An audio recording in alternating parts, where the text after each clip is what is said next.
দিনের বেলা বেজায় গরম থাকলেও বৃষ্টি মাটি করতে পারেনি নববর্ষের সকাল। আড্ডা, খাওয়া-দাওয়া, ঘোরাঘুরি মিলিয়ে জমিয়ে কাটছে পয়লা বৈশাখ।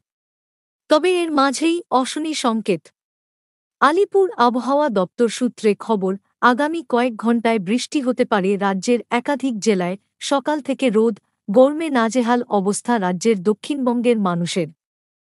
কিছু কিছু জেলার তাপমাত্রা ৪০ ডিগ্রি ছুঁই।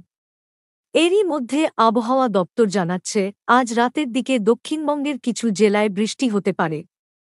ওদিকে উত্তরবঙ্গের একাধিক জেলায় রয়েছে ঝড়ের সম্ভাবনা। আলিপুর আবহাওয়া দপ্তর সূত্রে খবর, আজ পয়লা বৈশাখের দিন উত্তর ২৪ পরগনা, দক্ষিণ ২৪ পরগনা, বীরভূম, মুর্শিদাবাদ ও নদিয়ার কোনো অংশে হালকা বৃষ্টির সম্ভাবনা রয়েছে।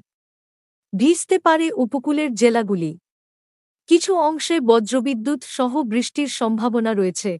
রবিবারের পর সোমবারও বিক্ষিপ্তভাবে সামান্য বৃষ্টির সম্ভাবনা রয়েছে দক্ষিণবঙ্গের কিছু অংশে।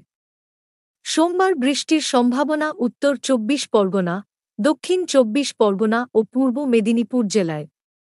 এছাড়া বাকি সমস্ত জেলার আবহাওয়া শুকনো থাকবে। আপাতত বৃষ্টির কোনো সম্ভাবনা নেই দক্ষিণবঙ্গে। ওদিকে আজ থেকেই তাপমাত্রা বৃদ্ধির সতর্কতা দিয়েছে আবহাওয়া দপ্তর।